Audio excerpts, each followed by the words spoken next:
Bienvenue dans l'émission Deviens artiste de ta vie, le podcast dédié à votre croissance personnelle. Ici, on parle de changement de vie, de nouveaux départs. On ose, on s'autorise, on se reconnecte à l'essentiel, on assume qui l'on est. Je suis Anne-Sylvie Dutry, entrepreneuse multifacette, conférencière inspirante et experte en prise de parole en public. Chaque épisode est une véritable invitation à l'introspection pour vous permettre, vous aussi, de devenir artiste de votre vie. Si ce podcast vous plaît, je vous invite à le partager et à le noter sur la plateforme de votre choix pour lui donner de la visibilité. Bienvenue dans ce nouvel épisode. L'été et les autres modes d'emploi. Les petites choses qui vous agacent et ce qu'elles disent de vous. L'idée aujourd'hui, c'est d'aller explorer et observer vos modes de fonctionnement quand vous êtes en interaction avec votre entourage pendant les vacances ou avec des inconnus. Imaginez-vous, vous êtes sur la plage, vous arrivez tranquillement avec votre parasol, votre panier, etc. Vous installez votre serviette, vous êtes tranquille, vous êtes bien. Vous allez pouvoir profiter de cette belle journée à la mer. Vous vous levez pour aller vous baigner, vous revenez auprès de votre serviette et là, à peine, 80 cm de vous,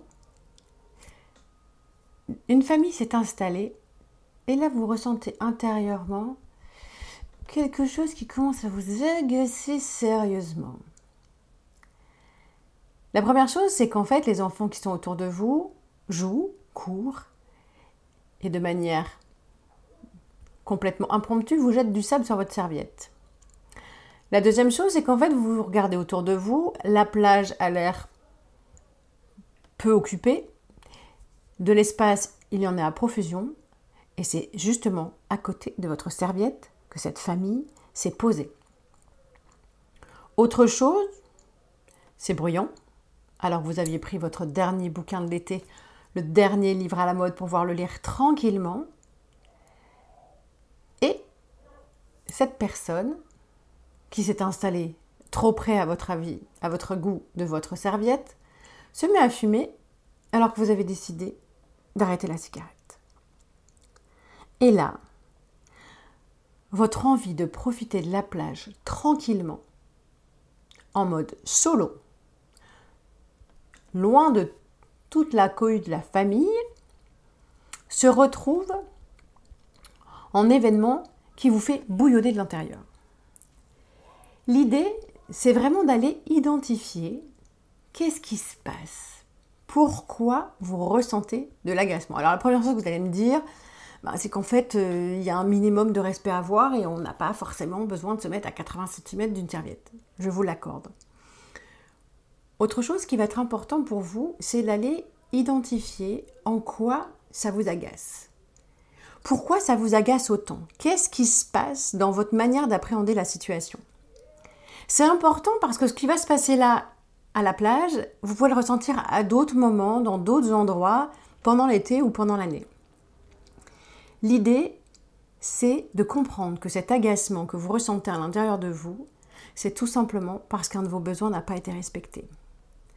La première chose, c'est que votre intention, en allant à la plage de bon matin, était de profiter du soleil, de l'espace, tranquillement, en tête-à-tête avec vous-même.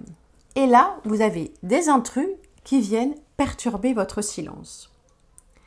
La deuxième chose, c'est que vous, en fonction de vos valeurs, de votre manière de fonctionner et de la façon dont vous avez été éduqué, vous ne serez 1, 2, 3. Ça vous ne viendrait même pas à l'esprit de vous installer aussi près d'une autre famille.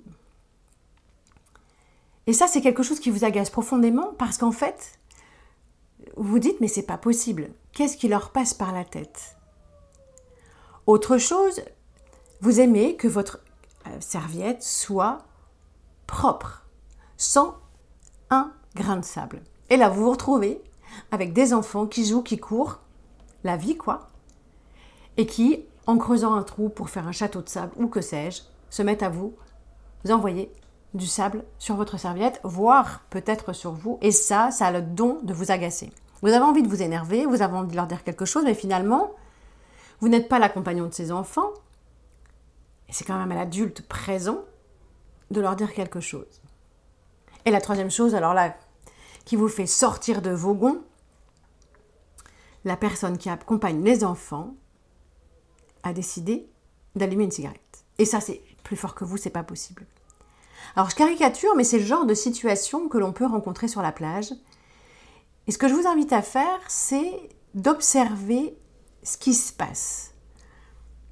Pourquoi ces situations qui peuvent paraître complètement anodines viennent vous agacer et vous gâcher votre moment de plaisir. L'idée, c'est d'aller observer ce qui se passe intérieurement. Certainement que certains de vos besoins ne sont pas nourris et d'aller comprendre quel a été le déclencheur de cette situation d'agacement. Pourquoi, alors que tout va bien, que je suis en vacances, qu'il fait beau, que je profite de la plage, de ma famille, etc., d'un moment rien qu'à moi, je me retrouve vraiment en mode colère, tout simplement parce que mes besoins n'ont pas été respectés. L'idée, c'est vraiment de prendre un moment. Alors je sais que quand on est agacé et qu'on sent que intérieurement ça bouillonne, c'est un petit peu difficile de prendre du recul et de se poser pour réfléchir. Mais l'idée, c'est vraiment, vous n'allez peut-être pas avoir ces situations les unes à la suite des autres, parfois tout en même temps, parfois pas, mais de comprendre qu'est-ce qui se joue en moi. Qu'est-ce qui se joue dans ma relation à moi, à mon monde intérieur et mon monde extérieur. Et l'idée, c'est de comprendre comment vous allez pouvoir dépasser ça.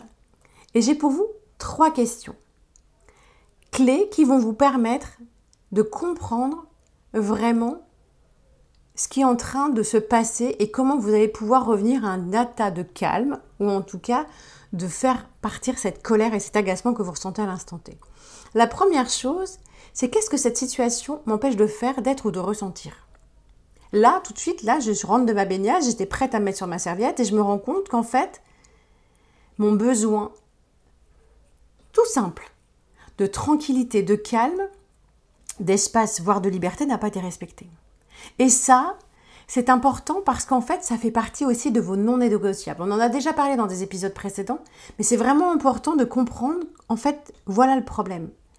C'est que moi, mon intention, en arrivant ici, c'était d'être tranquille, au calme. Et là, je me rends compte que, sans s'en rendre compte, des personnes autour de moi sont venues dans ma bulle et ont empiété sur mon espace vital.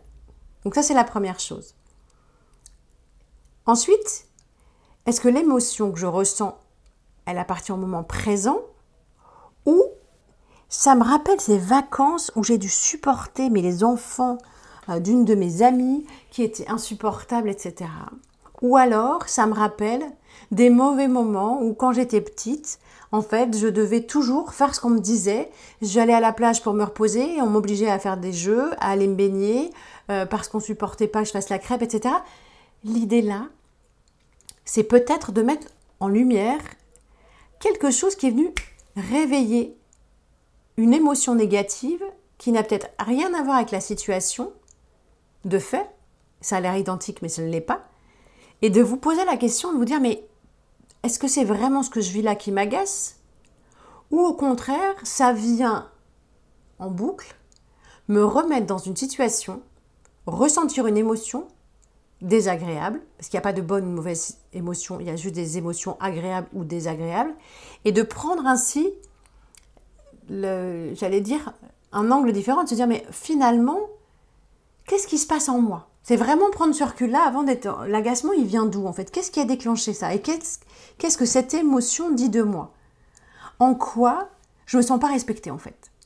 Pourquoi le fait que des enfants jouent autour de moi ou soient un peu trop près, ça me met en tension?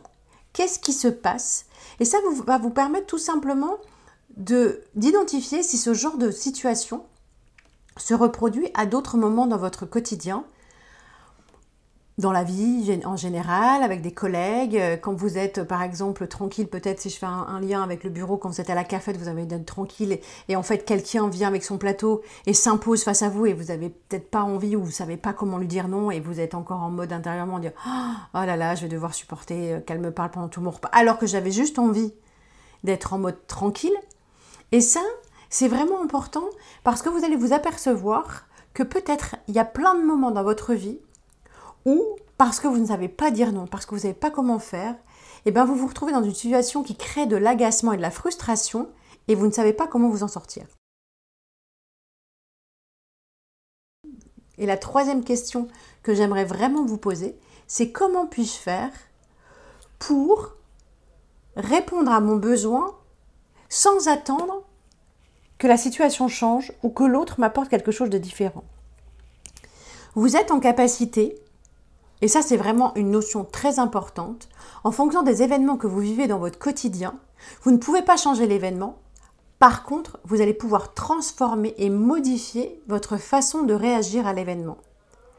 Donc là, si je reviens sur l'image de cette scène de plage, ça peut être soit de vous lever et de demander à la personne de fumer un peu plus loin parce que vous avez décidé d'arrêter et que ce serait vraiment dommage de retomber dans le piège de la cigarette tout simplement parce que la cigarette, l'odeur de la cigarette et la fumée vient vous chatouiller le bout du nez. Autre chose, ça peut être aussi de décaler votre serviette.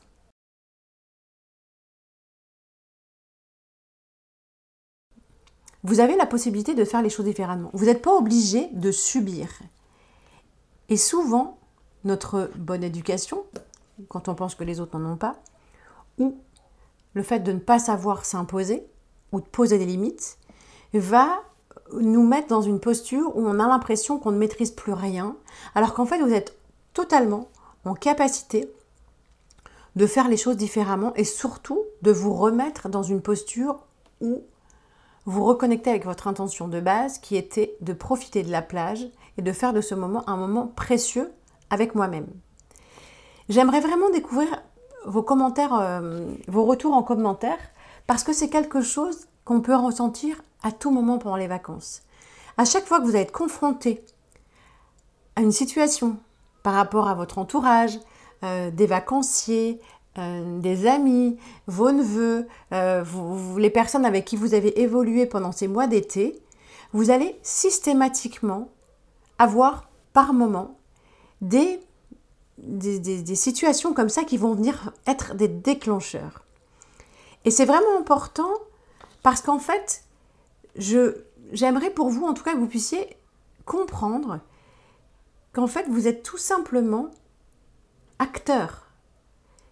Et vous avez la possibilité de transformer les choses ou en tout cas de nourrir par vous-même votre besoin et de faire en sorte que ce besoin soit respecté.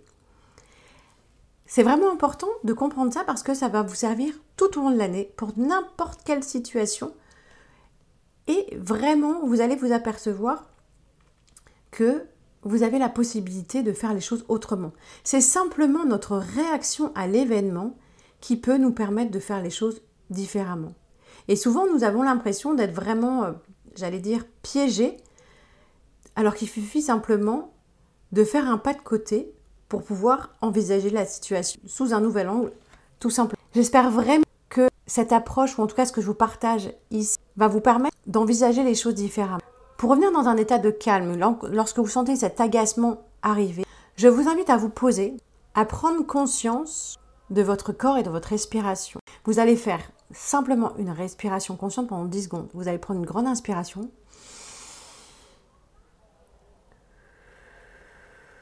Et vous allez faire l'exercice pendant 10 secondes. Observez ce qui se passe. L'idée, c'est de ne pas vous juger. C'est simplement de prendre ce recul et de faire en sorte que vous puissiez retrouver votre état de légèreté dans lequel vous étiez arrivé sur la plage. J'espère que cet épisode vous a plu.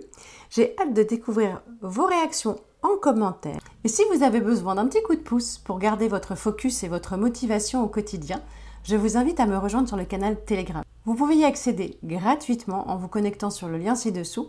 Dans cet espace bienveillant et intimiste, je vous partage des clés, des réflexions, les outils ainsi que tout ce qui m'a permis de rebondir dans les périodes un petit peu compliquées de ma vie. Je vous souhaite une excellente semaine et je vous dis à mardi.